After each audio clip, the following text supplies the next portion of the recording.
Viridian, The Green Guide by Clouds. My head in the clouds not coming down. Read by Shadow 5. Chapter 48. Conviction, Part 2. Summary. You have no idea how much I've been looking forward to this chapter. It was late when Katsuki waved goodbye to his friends and boarded the train. Being introduced to the underground had been weird. Kinda scary, but in a good way, like it was more intimidating than anything else. But still, it was weird to be around villains all day. The annoying part of him that still forgot that villains were people kept expecting to be attacked at any moment, which was probably why he still wasn't able to shake the feeling that he was being watched. He simply rolled his shoulders and ignored like he had all day. There was no need to be paranoid just because some people had done some bad things. At the end of the day, he'd done bad things too, so being freaked out like this was dumb and hypocritical. Heroes needed to be better than that. It was a fairly short ride back to his own stop, and the streets are practically deserted, which made the feeling of being watched that much more unsettling. Katsuki shook his head and huffed as he started walking home. Seriously? He was back in the good part of town. There was no reason for his stupid brain to still be freaking out. It was fucking annoying. Or, at least, it was, until he felt himself being pulled into an alley as he passed it. That's what he fucking got for ignoring his instincts. Fuck! Katsuki swore and twisted to dislodge the grip of whatever extra was attacking him before blindly swinging his fist in the general direction of where he thought that his attacker should be, only to hit empty air. Damn, they were fast. Katsuki contemplated using his quirk, but dismissed the thought almost as quickly as it came. He was already on thin ice from the Sedge villain attack. The last thing he needed was a vigilantism charge 3 months before the UA entrance exam. He felt the next attack more than saw it, and only managed to dodge at the last second. As it was, the knife that was aimed at his gut ended up slicing through his jeans, and he heard his wallet fall out of his pocket and hit the floor. But he figured he could worry about that later. Like maybe after he'd taken care of the fucker trying to stab him. He caught movement out of the movement of his eye and aimed another punch, only for his attacker to dodge again. Stay still and fight me, you goddamn motherfucker! That's not very hero-like. Katsuki hissed as something sliced his arm. Shit! You're gonna regret that, you... His stomach dropped like a stone at the same time his body did. What the... Why the fuck can't I move? What did you do to me? Katsuki cursed again as his brain raced. What a stupid question. It was obviously the fucker's quirk, but what was it? It had something to do with whatever sliced his arm, but he wasn't Izuku. He couldn't figure out a quirk just by looking at a person, and he still hadn't even seen the guy attacking him. Speaking of the devil, his attacker finally stepped into view and crouched in front of him, allowing Katsuki a first look at his attacker's... Well, not his face, because he was wearing a red rag tied around his head like a mask, and he didn't even have a nose. Actually, most of his outfit consisted of rags, which was what led to Katsuki's next words leaving his mouth before he could stop them. Was there a cell at Goodwill, or did you just raid a dumpster? His attacker's eyes filled with rage, and Katsuki gulped. This was how he died. Why did he have to open his stupid mouth? He knew every other word out of his mouth was an insult, so why had he decided to say something anyway? He wasn't even going to be able to apologize to Izuku, damn it!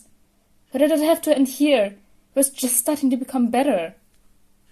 Does society really expect fools like you to be the next generation of heroes? His attacker sneered down at him. No wonder there are so few true heroes left. Katsuki's mind raced in confusion. What the fuck are you talking about? Did this guy know he wanted to be a hero? Or did he just assume because every kid wanted to be a hero? Wait, was this who had been following them all day? Okawa had introduced him as a future hero a couple of times, so that made sense. But why attack him just because he wanted to be a hero? There had to be something Katsuki was missing.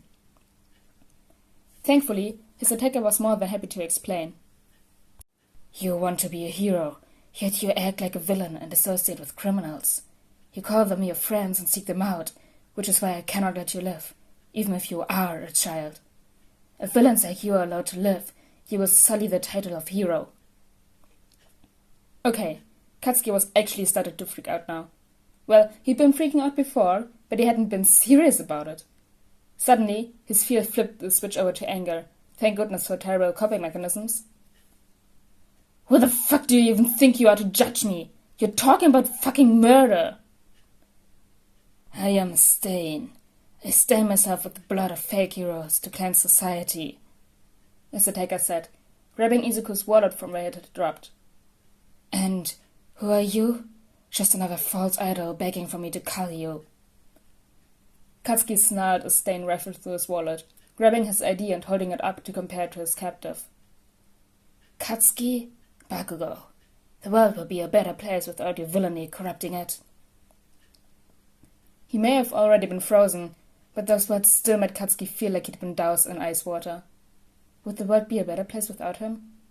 His first thought was no, but he'd suicide baited his own best friend. He'd bullied dozens of kids. He'd let his teachers get away with crop discrimination. He was still letting his teachers get away with it. Maybe the Stain guy was right. Katsuki was jarred out of his thoughts by a faint rustling of paper. Hey, get your filthy hands off those!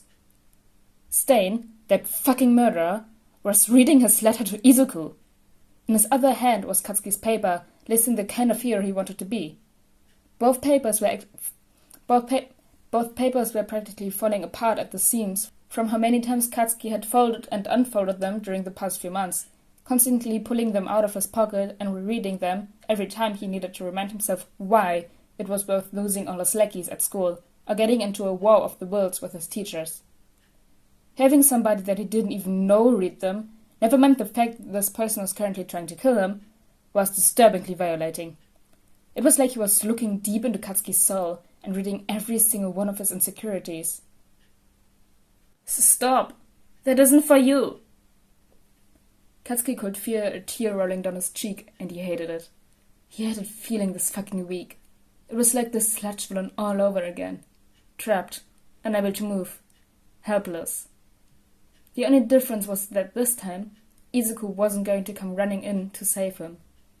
Katsuki wished he could move so he could wipe that stupid tear away, but then again, if he could move, he would have been able to stop this asshole from reading Izuku's letter. Stop! You... Stain glanced at Katsuki, then back at the letter. You want to be a hero. Yeah, asshole! I'm gonna be the fucking best one you've ever seen! Katsuki tried to force enough anger into his voice to cover the wit was cracking. See if you'd give him back my letter and go murder somebody else, that'd be great. Stain looked at him oddly, and kept staring at him for what felt like forever before he stood. You're mature, you're brash and rude, but you have conviction, which is more than most of those fakes can boast of. Perhaps this is simply your way of standing yourself to save others, just like me. I'll let you grow for now, but if you fail to live up to the seeds of true heroism that I see in you... He drew a katana from his belt and placed the point of the blade between Katsuki's eyes. Then you will be culled. Understood? Katsuki would have nodded, but he was still paralyzed from that fucker's quirk, so he settled for spitting at him instead. Stain, like the crazy bitch he was, simply grinned. That wasn't creepy at all. I look forward to seeing what you become. With that, Stain turned and began walking away. Don't disappoint me, Ka-chan.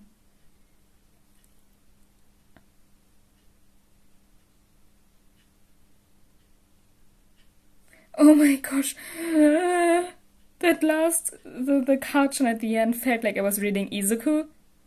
And then I thought about the villain Izuku fix.